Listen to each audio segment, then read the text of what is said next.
Latest usap-usapan, Alyssa Valdez lilipat ng team. Fans na dumayo pa para mapanood siya maglaro na dismaya at talagang nagtrending. Ilang fans na dismaya sa venue, nagpa-picture na lang kay Alyssa Valdez para sa remembrance kahit galing pa sa malalayong lugar. Bella Belento, Kremlin kaya soon? Grabe ka, abang-abang ito. Lahat yan natin mag-uusapan this video, kaya before that guys, please naman, huwag niyong kalimutan mag-like, comment, and subscribe, and pa-hit the notification bell for more PVL UAAP volleyball updates dito sa Pilipinas. Maraming salamat sa support. Palike and share na rin, and avail na kayo ng ating product dyan sa baba.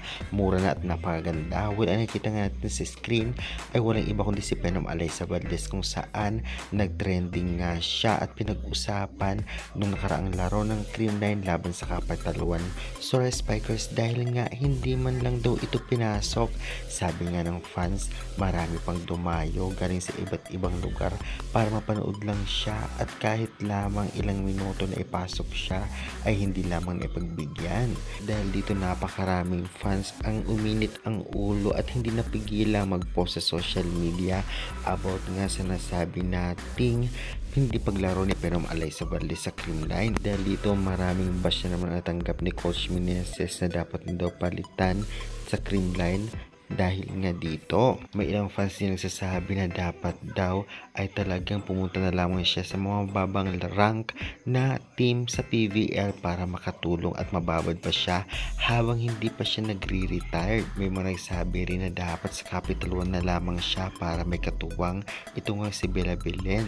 Well, grabe talaga. Napakasikat pa rin ni Alyssa Valdez at marami pa rin nalulungkot na hindi man lamang siya palaruin. Kaya nga ang fans sa venue ay pinagbigyan niya na lamang magpa-picture sa kanya para naman syempre mas makaluwag sa pakiramdam ang fans na hindi man lang siya nakitang maglaro sa loob ng court. Kaya syempre pinagbigyan niya na lamang picture taking. Samantalang Belen mukhang may parinig sa post.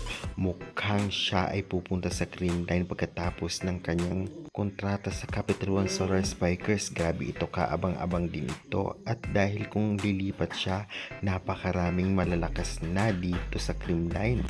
Ngunit kung sakali man ay wala tayong magagawa kung yan ang desisyon niya. Kaya guys, anong masasabi ninyo? Karapat dapat ba talagang lumipat pa rin si Valdez sa ibang team para magamit siya at mababad? O di naman kaya sa Creamline na lamang siya at mag-retired na? Pa-comment, pa-subscribe na lang dyan sa baba.